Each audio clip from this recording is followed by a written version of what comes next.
नमस्ते, जय श्री राम।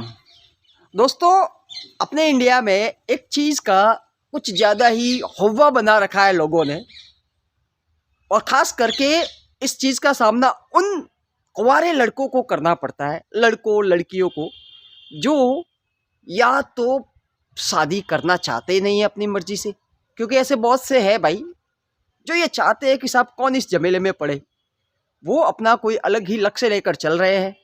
या फिर कुछ ऐसे भी हैं जो करना तो चाहते हैं परंतु किस्मत साथ नहीं दे रही है, बहुत जुगाड़ लगा चुके हैं, बहुत से लड़के लड़कियां देख चुके हैं, फिर भी बात नहीं बन पा रही है। अब ऐसा भी नहीं है कि भैया जिनकी शादियां नहीं हो रही है ना, और उनकी उम्र 35, 40, 45 के आसपास जा चुकी है, वो सारे के सारे इस वजह से नहीं हो रही है कि भैया हर कोई शराबी है, जुआरी है, अय्याश है, निकम्मा है। ये भी वजह नहीं है, क्योंकि मैंने ऐसे भी लोगों को देखा है जो बहुत ही बड़ी बड़ी तोप है, बड़े बड़े स्टार है, बॉलीवुड में है, फिर भी अभी तक शादी के योग नहीं बने हैं। तो सर, कंडीशन चाहे कोई भी हो, क्योंकि देखिए प्रारब्ध के अनुसार ये ज़रूरी नहीं है कि भैया आप बहुत पैसे वाले हो तो शादी हो ही जाएगी, या फिर आप कमती कमा रहे हो तो नहीं होगी।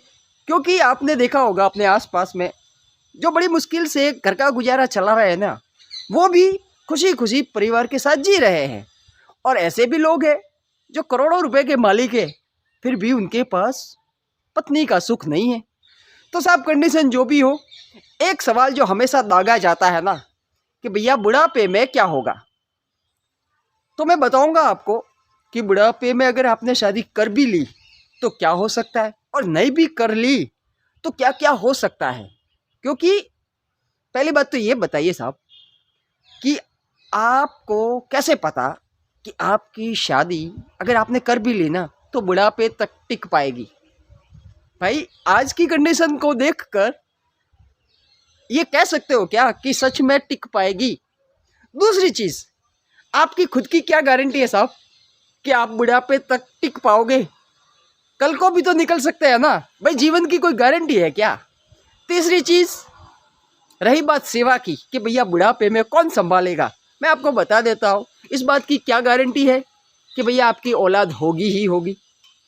चलो मान लीजिए औलाद हो भी गई, इस बात की क्या गारंटी है कि आपकी औलाद इतनी सेवा भावी होगी, इतनी समझदार होगी कि वो आपकी सेवा करेगी ही करेगी। क्योंकि अगर ऐसा ही होता ना तो इस दुनिया में वृद्धाश्रम की कहाँ जरूरत पड़ती थी भाई? क्यों बनते ये वृद्धाश्रम? और आज भी बहुत से वृद्ध लोग उन आश्रमों में अपना जीवन गुजारने को विवश क्यों होते? एक और चीज़ बताऊंगा कि रही बात दुख सुख की कि भैया कौन कल को दवाई खिलाएगा, तो मैं आपको बता देता हूँ। और देखिए, जो मैं बताने वाला हूँ ना, वो कोई ऐसा ही नहीं है कि मैं कोई स्टोरी बता रहा हूँ, मैं आपको रियल घटना बता रहा हूँ कि भैया एक आदमी को मैंने देखा है, एक क्या ऐसे दुनिया में अनेकों होंगे, हालांकि मैंने तो एक दो को ही देखा है कि भैया वो मरने से ठीक पहले 4-4 महीने तक कंटिन्यू पलंग पर पड़े रहे अपने प्रारब्ध के अनुसार, जबकि सब चीज़ें थी, शादी हो चुकी थी, पोते बेटे सब कुछ था, सेवा करने वाले सभी लोग थे, परंतु वो बिस्तर से हिल नहीं पा रहे थे। अपने पीठ में टांकियाँ पड़ गई थी, ब्लड रस्सी लगातार मवाद निकल रहा था, और कोई पूछने वाला नहीं था क्योंकि कोई उनके नज़दीक ही नहीं जाता था, इतनी बदबू आती थी। सर, अगर आपके प्रारब्ध में दुख अथवा सुख लिखा है ना, तो मैं बता देता हूँ भाई कि देखिए वो तो आपको भोगने ही भोगने हैं। फिर आप शादी कर लो न कर लो, कोई विशेष अंतर पड़ने वाला नहीं है। एक और चीज़ बताऊँगा आपको कि भैया अब अगर ये कंडीशन है कि भाई नहीं ही हो रही है, तो भी आपको ज़्यादा चिंता करने की ज़रूरत नहीं है, ज़्यादा हाथ पाँव मारने की ज़रूरत नहीं है। क्योंकि देखिए, कोई चीज़ अगर आपके नसीब में है ना, कोई सुख लिखा है ना, तो निश्चित तौर पर वो सुख आपको मिलेगा ही मिलेगा। और अगर कोई सुख आपको नसीब में लिखा ही नहीं है, तो आप कितने भी हाथ पाँव मार लीजिए, कितना भी जुगाड़ बैठा लीजिए, उल्टा गलत जगह ही फंसोगे।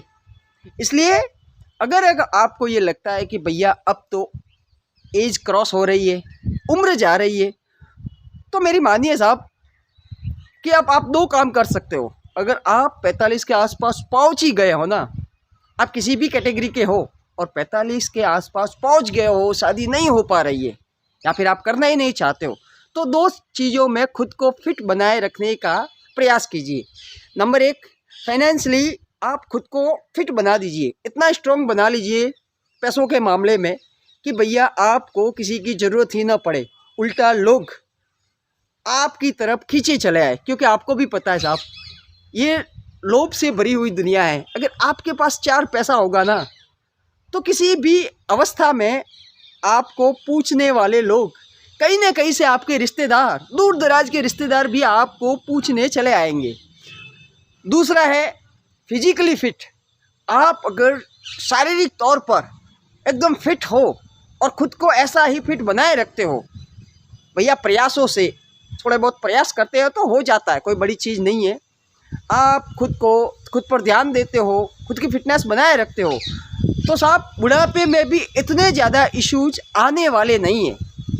क्योंकि सर देखिए, ज़्यादा सोच के भी, ज़्यादा टेंशन लेके भी कुछ होने वाला नहीं है। क्योंकि यहाँ पर सब चीज़ें परिवर्तन होने वाली है और ऐसा नहीं है कि परिवर्तन हो नहीं सकता। इसलिए स्थिति कभी भी बदल सकती है, कभी भी कुछ भी हो सकता है। इसलिए ज़्यादा सोचना नहीं है। और ज़्यादा ये जो पूछते हैं ना कि भैया बुढ़ापे में क्या होगा, तो सीधा सीधा कह देना है भाई कि बुढ़ापे में ऊपर वाला यहाँ तक लेके आया है ना, आगे भी वो व्यवस्था कर ही देगा। Thank you.